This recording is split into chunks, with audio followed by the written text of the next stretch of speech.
దేవుని సముఖమందు కనబడుటకు పరలోకమందే ప్రవేశించెను. ఈవేళ రేపు మరణమును రుచి చూస్తాం. మనం మరణించిన తర్వాత అక్కడికి వెళ్ళాలి. అక్కడ మన వ్యతిరేకపు లాయర్ ఉంటాడు సాతాను.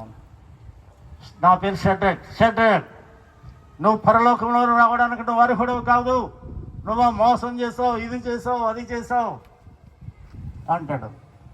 అక్కడ మన లాయర్ ఉన్నాడు. ఇప్పుడు ఎవరంటే జీసస్ క్రైస్ట్.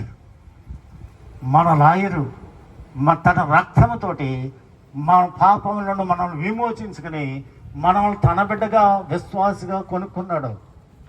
ఆయన అంటాడు సాతాను, ఒకప్పుడు అన్నీ చేశాడు షడ్రక్, కానీ ఇప్పుడు నన్ను నమ్ముకున్న తర్వాత మారు మనసు పొంది నూతన జీవితాన్ని జీవిస్తున్నాడు. ఇప్పుడు ఆయన పరిశుద్ధుడు, పరలోక రాజ్యంలోనికి రాని అంటాడు. నీ కొరకు నా కొరకు విజ్ఞాపనం చేసేవాడు దేవుని సన్నిధిలో ఉన్నాడు. మనం ఏదైనా తప్పు చేసినప్పుడు కోర్టుకు వెళ్ళినప్పుడు మన లాయర్ రాకపోయినట్లయితే కంగారు పడిపోతాం, ఏమైపోద్దో కేసు. మన లాయర్ చూసుకుంటాడు. అందుచేత మన కొరకు విజ్ఞాపనం చేస్తాడు. అందువల్ల నిజమైన పరిశుద్ధ స్థలములను పోలి హస్తకృతమైన పరిశుద్ధ